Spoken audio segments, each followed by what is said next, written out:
How's it going, guys? I've been using the SEALTH CAM Fusion for a couple of months now, about a month and a half. And yeah, just wanted to share my thoughts on it. And so let's dive on in. So just looking at the camera here, pretty self-explanatory. We have the antenna, and then we open up here.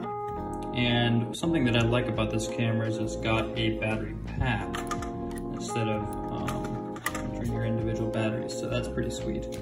And then here's the barcode to add your camera, which is also a nice feature, which we'll touch on that later.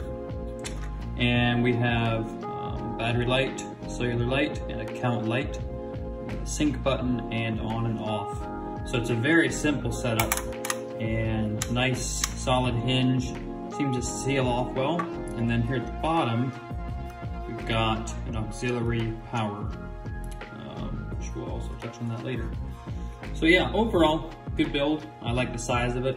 It's small, you can hide it pretty well, and seems to have a decent fit and finish. So let's touch on the things that I like about this camera. Obviously, the first thing is the cellular. I was a little worried on our property, it's pretty remote, that I would struggle to get reception. That ended up not being an issue. I was impressed with how well it was able to have a connection. Never had it under 3 bars, and so that was not a problem at all. The other thing I like is this door latch, actually. A couple of my other cameras have smaller latches, and when it gets really cold in the winter, they get brittle and tend to break. So something this big and solid, I'm not too worried about at all.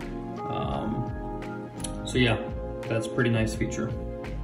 The other thing that I like about this, like I mentioned before, is this battery pack. It's super convenient. Just pop them in here and just pop the pack into place. And then also this QR code. The setup was super simple. I mean, this is my first cell camera that I've used, but from what I've read online and from what I've talked to other people, this is a very nice setup, and it's very simple. You just scan it with your app and it connects it, so you're good to go. The next thing here is the solar panels. So these here are purchased separately, and they work great. They do exactly what they are advertised as, and I have not lost a single bit of battery using them yet, so that's been great.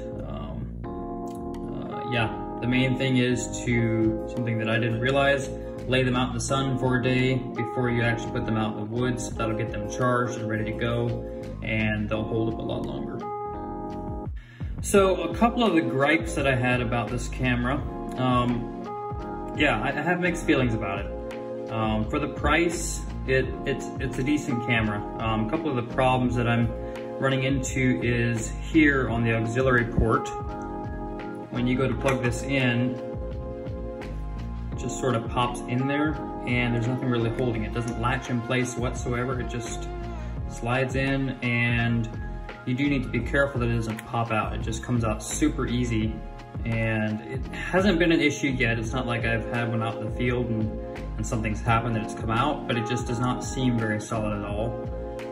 So that was a little bit of a disappointment. The other thing is on the solar panels. They do work well, like I mentioned. You will need to have them in direct sunlight though. So I've put them in several locations, and without direct sunlight, they will eventually die. And so they do advertise them that they work well in low light, but they still need to have direct sunlight of some kind, at least some part of the day. So one of the other things that I was running into was not actually with the camera itself, but with the app that comes with the camera. Now the app is a great idea. I like it a lot better than the PuttyLink system where it just emails it to you. Having an app is great, but there was a lot of glitches, there were some bugs, and you would just randomly get a picture sent to you that was just blank, just seemingly every day, that had nothing on it and seemingly wasn't even triggered by anything. Also, the upload resolution was pretty poor.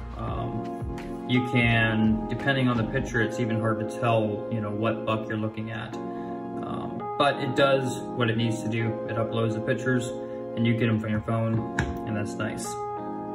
So all in all, this particular unit is a Verizon unit, and this unit is $199 plus tax, and then the solar panels are $69.99 plus tax. So overall for the unit and what the price is, yeah, I go back and forth. My buddy has a covert, and the pictures look much better on that. But for the price, I feel like you're gonna have a hard time beating this particular setup. So would I buy another one? Yeah, probably. I will probably buy another couple this next year. It seems when you're in the system, have the app, it's just nice to have everything in one location. But that being said, yeah, I have mixed feelings on this camera, but I would probably buy it again. Okay, thanks for watching, guys. You can like and subscribe this video. Comment if you have any questions, if you'd like to see any more videos like this, and we will see you next time.